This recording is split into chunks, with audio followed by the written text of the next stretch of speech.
Good morning students, welcome you all. I am Nidhi Goyal, assistant professor ABST. बच्चों हम लोग अपना income tax continue कर रहे थे, है ना। Taxable income from house property, इसमें हमने late out house, self occupied house दोनों स्टडी किया। सेल्फ ऑक्यूपाइड हाउस में हम स्टडी कर रहे थे कि अगर हमारे पास दो से ज़्यादा सेल्फ ऑक्यूपाइड हाउस हैं तो हम एट ए टाइम केवल दो को ही सेल्फ ऑक्यूपाइड मानेंगे और बाकी का लेट आउट हाउस प्रॉपर्टी किराए पर उठाई गई मकान संपत्ति के रूप में मूल्यांकन करेंगे। ठीक है, इतना हमने लास्ट लेक्चर में कंप्लीट कर लिया था। इस पर बेस्ड प्रॉब्लम भी हमने की थी। फिर अगर आप किसी भी कोई भी आपका एक घर है और उस घर में आप रहते हैं, ठीक है, लेकिन अगर आपने उस घर को पूरे साल में एक दिन भी अगर रेंट पर दे दिया किसी को भी, तो फिर उसे लेट आउट हाउस प्रॉपर्टी मानकर उस पर उसी तरीके से वैल्यूएशन किया जाएगा। उस कंडीशन में चाहे आप कहें कि 365 में से मैं 364 डेज रहा हूँ और सिर्फ एक दिन मैंने उसे रेंट पर दिया और उसके बाद ही मैंने उसे हटा दिया, तो भी अगर आपने टेनेंट रखा है तो फिर इस कंडीशन में वो लेट आउट हाउस प्रॉपर्टी मानी जाएगी और इनकम टैक्स अथॉरिटीज़ उस पर टैक्स लगाएंगी। क्लियर। अब उसके बाद हम नेक्स्ट इसकी कैटेगरी लेते हैं। सपोज़ कीजिए एक घर है आपका, है ना, उस एक ही घर में आपने तीन पोर्शन बनाए हुए हैं। ठीक है, एक हिस्से में आप खुद रहते हैं, बाकी के हिस्से में आपने टेनेंट्स रख रखे हैं। तो फिर ऐसी कंडीशन में हम क्या करते हैं? देखिए, इसके पहले वाली कंडीशन में मैंने अलग अलग घर की बात की थी, है ना, यानी ये पूरा घर एक पूरी यूनिट थी। We are talking about unit. ठीक है, यहाँ पर आपने एक ही घर की दो यूनिट कर रखी हैं। अब एक यूनिट के सपोज़ कीजिए 25% पोर्शन को तो आपने लेट आउट कर दिया और 75% में आप खुद रहते हैं। तो फिर ऐसी कंडीशन में बच्चों 75% को तो सेल्फ ऑक्यूपाइड मानकर, स्वयं के रहने का मकान मानकर वैल्यूएशन किया जाएगा और बाकी का जो 25% है उसे किराए से उठाई गई मकान संपत्ति मानकर उसका मूल्यांकन किया जाएगा, है ना। तो इस तरीके से अब वैल्यूएशन कैसे करना है, जैसा आप करते हैं बिल्कुल वैसा ही करेंगे। सिर्फ इसमें फ़र्क इतना आ जाएगा कि अब आपको सपोज़ कीजिए कोई म्यूनिसिपल वैल्यूएशन दिया उसने कि भाई इस मकान का म्यूनिसिपल वैल्यूएशन तो 1,20,000 रुपये बनता है। तो अब जब मैं लेट आउट हाउस प्रॉपर्टी का वैल्यूएशन करूँगी ना 1/4 हिस्से के लिए, तो मैं वहाँ पर पूरा 1,20,000 नहीं लूँगी, मैं उसका भी 1/4 कर दूँगी, यानी कि 30,000 will be considered as municipal valuation for let out house property. ठीक है, क्यों, और सेल्फ ऑक्यूपाइड के लिए तो उसका कोई मतलब ही नहीं। इसी तरीके से फेयर रेंट हुआ, है ना, स्टैंडर्ड रेंट हुआ, सबको हम 1/4 कर लेंगे। म्यूनिसिपल टैक्सेस अगर कोई पे किए गए हैं वो भी 1/4 हो जाएंगे। इंटरेस्ट ऑन लोन हम कैलकुलेट करेंगे वो भी 1/4 हो जाएगा। ठीक है, तो इस तरीके से इस क्वेश्चन को सॉल्व किया जाएगा और उसी एक हाउस की दो यूनिट हो जाएंगी और दो यूनिट का अलग अलग वैल्यूएशन होगा।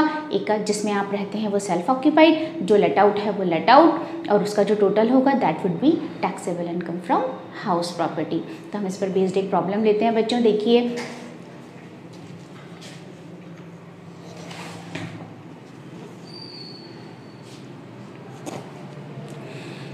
Mr. X is owner of a big house whose municipal valuation, fair rent and standard rent are these respectively।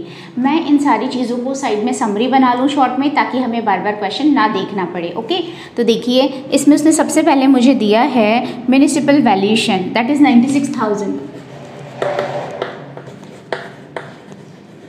Then उसके बाद हमें दिया गया है फेयर रेंट। फेयर रेंट कितना है हमारा 1,26,000। Then standard rent 1,08,000। 1/3 portion of the house is let out to a tenant at 3,200 रुपये per month for residential purpose. अब इसका हमने क्या किया, 1/3 भाग किराएदार को 3,200 रुपये प्रति माह की दर से रहने के लिए किराए पर उठा दिया। ये बच्चों, देन उसके बाद देखिए, तो 1/3 तो लेट आउट हो गया और 2/3 हो गया सेल्फ ऑक्यूपाइड, है ना। इसका मतलब अब हम जितनी भी एक्सपेंसेस करेंगे ना उनको हम 1:2 के रेशो में डिवाइड कर देंगे। क्लियर। देन उसके बाद इस मकान का निर्माण जून 12 से आरंभ हुआ और 31 मई 15 को पूरा हुआ। कब कंस्ट्रक्शन पूरा हुआ? 31 मई 2015 को। ठीक है, 31 मई 2015 को कंप्लीट हो गया, है ना। हम अपने पास शॉर्ट में लिख रहे हैं, हमें एग्जामिनर को थोड़ी शो करनी है सारी चीज़ें। देन उसके बाद क्या हुआ भाई, फिर उस पर 7200 के जो भी हैं लोकल टैक्सेस हैं, ग्राउंड रेंट, इंश्योरेंस प्रीमियम, इन सबसे हमें कोई फ़र्क पड़ता ही नहीं है। जो हमारी लोकल टैक्सेस हैं, म्यूनिसिपल टैक्सेस हैं, इसका हम 1:2 में डिवाइड कर देंगे और लेस कर देंगे आगे। Mister x had taken loan of ₹1 lakh on 1 July 2012 for the construction of this house. देखिए जुलाई 12 में उन्होंने लोन लिया है और हमारा घर मई 15 में तैयार हो गया, 5 सालों में तैयार हो गया, तो उसका मतलब 2 लाख वाली लिमिट एप्लीकेबल होगी। सेकेंड थिंग, लोन लिया गया था 1 जुलाई 2012 को, है ना, 1 जुलाई 2012 को। कितने अमाउंट का लोन लिया इन्होंने? 1 लाख रुपये का। कितना परसेंट है बच्चों? 12%, ठीक है। 1 लाख रुपये का 12% लिया और उसने हमसे कह ही दिया कि ये अभी भी आउटस्टैंडिंग है ना। Tenant vacated the house on 31 January 2020। अब देखिए 31 जनवरी को उसने खाली कर दिया, इसका मतलब फरवरी मार्च 2 महीने का वैकेंसी पीरियड हो गया, ठीक है। After that it was not let out, और इसके बाद इसे लेट आउट नहीं किया गया, तो हमारा वैकेंसी पीरियड, खाली रहने का time 2 months। Then but 2 months rent of previous year and 3 months rent of previous year 18-19 could not be realized from former tenant as he expired on 10th of February 2020। बच्चों अगर previous year हमारा जो 19-20 है उसका कोई unrealise rent है तो हम उसे कंसिडर करते हैं, लेकिन अगर उसकी कोई पहले का अनरियलाइज रेंट है तो यहाँ उससे हमें कोई काम नहीं है ना। तो आपको केवल 19-20 कंसिडर करना है। 2 महीने का अनरियलाइज रेंट है तो आप 2 महीने का अनरियलाइज रेंट यहाँ लिख दीजिए, अनरियलाइज्ड रेंट। ये भी क्या हो गया? 2 months हो गया। क्लियर? जनवरी तक था, फरवरी मार्च में खाली रहा तो 2 महीने का वैकेंसी पीरियड हो गया। और हमारा रेंट कितना था? हमने रेंट लिखा था क्या? रेंट नहीं लिखा। कितना रुपये पर मंथ पे उसने दिया है? 3200 रुपये पर मंथ, ठीक है। रेंट है हमारा 3200 रुपये पर मंथ। पहले मैं लेट आउट वाले पार्ट का सॉल्व करूँ तो देखिए लेट आउट। सबसे पहला स्टेप हमको क्या करना होता है? म्युनिसिपल वैल्यूएशन और fair rent whichever is high but not more than standard rent और restricted up to standard rent, है ना। तो साफ साफ दिख रहा है। अब मुझे इसमें करना क्या है बच्चों? बेसिकली चूंकि मेरा 1/3 पार्ट ही लेट आउट है तो मैं इन सबका 1/3 ही लूँगी, ओके। तो यानी कि इन सबको मुझे क्या कर देना है? डिवाइडेड बाय 3 कर देना है। तो देखिए म्युनिसिपल वैल्यूएशन, इसका 1/3 कितना हो गया? 32,000 और FR फेयर रेंट, इसे भी मैं यही लिख दूँ, इसका भी 42,000, है ना, which is high but restricted up to SR standard rent. Standard rent को 3 से डिवाइड कर दीजिए, कितना आएगा? 36,000। तो देखिए अब 32 और 42 में से 42 ज़्यादा है लेकिन स्टैंडर्ड से ज़्यादा नहीं हो सकता, तो मेरा स्टेप 1 में क्या आ गया? That is 36,000। फिर सेकेंड स्टेप में हमने क्या करना है? रेंट रिसीव्ड और रिसीवेबल एक्सक्लूडिंग अनरियलाइज रेंट। तो देखिए सेकेंड में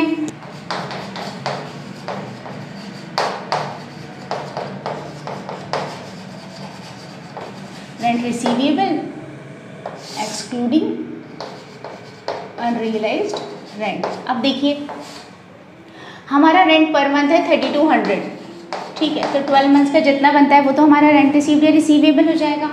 इसमें से मेरा अनरियलाइज रेंट 2 मंथ्स का है तो 3200 का 2 मंथ्स कितना हो गया? माइनस कर देंगे हम 6400। क्लियर? तो देखिए अभी कितना आ रहा है? तो ये था हमारा 38,400, है ना। ये मैं और ब्रैकेट पे भी ब्रैकेट बना रही हूँ, ये मैंने आपको समझाने के लिए लिखा है। तो उसमें से 6400 लेस कर दीजिए तो दैट इज़ 32,000, ठीक है। अब इन दोनों में से जो भी ज़्यादा होगा वही हमारा क्या हो जाएगा? 3rd स्टेप हो जाएगा। तो 3rd स्टेप में 1 और 2 विच इज़ हाई, तो दैट इज़ 36,000। 4th स्टेप में आप क्या कर देंगे? Rent of vacancy period. Vacancy period भी 2 मंथ्स का ही है तो वैकेंसी पीरियड का रेंट 6400, इसे आप लेस कर देंगे और अब जो भी आएगा वो हमारा क्या आ जाएगा? GAV, gross annual value. तो देखिए ग्रॉस एनुअल वैल्यू कितना है? 29,600। फिर इसमें से आप लेस कर देंगे म्युनिसिपल टैक्सेस या जिसे आपने लोकल टैक्सेस दिया। अब उसने हमें म्युनिसिपल टैक्सेस क्वेश्चन में दिए हैं, देखिए कितने दिए हैं म्युनिसिपल टैक्सेस? दैट इज 7200, 7200 का 1/3 कर दीजिए, है ना, 7200 का 1/3 कितना हो गया इसका 1/3 2400। तो इट मीन्स 27,200 हमारा क्या हो गया, एनुअल वैल्यू हो गया। ठीक है, अब इस एनुअल वैल्यू में हम डिडक्शंस दे दें तो इसमें से लेस कर दीजिए, 30% तो हो जाएगा हमारा एसडी स्टैंडर्ड डिडक्शन जो भी होगा, और दूसरा हो जाएगा हमारा इंटरेस्ट ऑन लोन। ठीक है, दोनों लेस कर दें हम तो उसका 30% तो हो गया 8160, है ना। और इंटरेस्ट ऑन लोन के लिए बच्चों देखिए, अभी हमारा नॉर्मल जो है 1 लाख रुपये है, 1 लाख रुपये का 12%, एक तो ये होगा। दूसरा हमें क्या करना होगा, हमने लोन लिया है जुलाई 12 को और हमारा घर बनकर तैयार हुआ है मई 15, तो इस मई 15 के जस्ट पहले वाला प्रीवियस ईयर 31 मार्च 15 जितने मंथ्स होते हैं उतना हम प्री कंस्ट्रक्शन पीरियड कैलकुलेट करेंगे और उससे रेंट निकालेंगे, सॉरी इंटरेस्ट निकालेंगे, और फिर जो भी इंटरेस्ट कैलकुलेट होगा उसका हमें क्या कर देना है, 1/3 कर देना है। तो देखिए मैं इसे इधर कैलकुलेट कर रही हूँ, आप इसे वर्किंग नोट में शो करेंगे, है ना।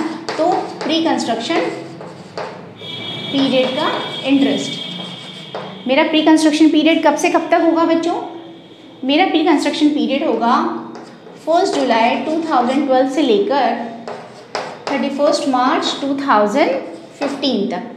अब आप देख लीजिए 12-13 में कितने मंथ्स हुए, सीधा सीधा है मार्च के बाद अप्रैल मई जून, 3 महीने हटा दें हम 9 मंथ्स आ गए। तो इसके 9 12 13 के, ठीक है, 13 के बाद 14 के और ये 15 के, तो कुल कितने मंथ्स हो गए 24 33 मंथ्स का आप इंटरेस्ट ले लेंगे। अब आप देख लीजिए 1 लाख रुपये का 12%, 1 लाख रुपये का 12%, ठीक है, 1 लाख रुपये का 12% कितने मंथ्स का 33/12 कितना हो जाएगा, 12% है बच्चों, उसको हटा के अपॉन 100 कर दें, है ना, 33,000 रुपये। ये हमारा आ गया प्रायर पीरियड का टोटल इंटरेस्ट।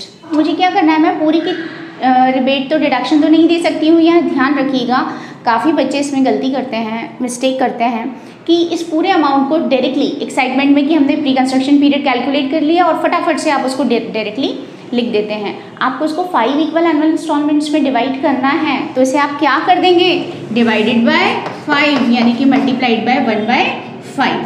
तो 1/5 किया तो कितना आया, 5 6 30, 6600 रुपये। ये तो हुआ मेरा प्री कंस्ट्रक्शन पीरियड का, है ना। तो देखिए एक 6600 का इंटरेस्ट तो मेरा प्री पीरियड का हो गया, फिर इसमें मैं क्या ऐड कर दूँ, सीधा 1 लाख रुपये का 12%, 1 लाख रुपये का 12% यानी कि कितना हो गया 12,000 रुपये, ठीक है, तो 12,000 रुपये हो गया। तो यानी कि एक साल में मैं टोटल कितना इंटरेस्ट की छूट दे दूँ इसको, 1 लाख रुपये का 12% 12,000 प्लस प्री कंस्ट्रक्शन पीरियड का जो इंटरेस्ट है मेरा 6600, टोटल मिला के मेरी ये डिडक्शन हो जाएगी 18,600 की, ठीक है। तो दोनों मिलाकर कितनी हो गई बच्चों, मेरे पास यहाँ पे स्पेस थोड़ा सा कम है, इस वजह से मुझे इस तरह करना पड़ रहा है, वर्क नोट में आराम से कीजिएगा इसको, है ना, क्लियरली। तो 18,600 हो गया। अब मुझे इस 18,600 को भी 1/3 और 2/3 में डिवाइड करना पड़ेगा। पहले मैंने क्या किया, प्री कंस्ट्रक्शन पीरियड कैलकुलेट किया, ठीक है, उसका जो भी इंटरेस्ट आया 1 लाख का 12% 33/12 निकाला, फिर मैंने इसको 5 इक्वल एनुअल इंस्टॉलमेंट्स में बांटा यानी कि 1/5 कर दिया, तो मेरा इंटरेस्ट 6600, यानी इस साल प्रीवियस ईयर में मैं उसको 6600 की डिडक्शन दे दूंगी, फाइन। देन उसके बाद 1 लाख रुपये का 12% दैट इज 12,000, तो 12 + 16 18,600 आ गया, है ना। तो यहाँ पर मैं क्या लिख दूँ, 30% तो स्टैंडर्ड डिडक्शन हो गई और इंटरेस्ट ऑन लोन 18,600 का 1/3, क्योंकि केवल 1/3 ही लेट आउट है, तो कितना हो गया ये 3 6 18 6200, यानी कि मैं जो टोटल इसमें से माइनस कर दूंगी दैट इज 14,360। तो 12,840 मेरी जो टैक्सेबल इनकम आई है लेट आउट हाउस प्रॉपर्टी से, मतलब एक ही घर के 2 यूनिट हैं तो लेट आउट हाउस यूनिट, उससे मेरा कितना आया टैक्सेबल इनकम 12,840। आप इसे अच्छे से देख लीजिए, कॉपी कर लीजिए। जो वैल्यूएशन हमने किया सारा वही है, केवल इसमें 1/3 हिस्सा हमने लिया है, सिर्फ हमने इतना काम किया है जितना लेट आउट हाउस प्रॉपर्टी का पोर्शन था।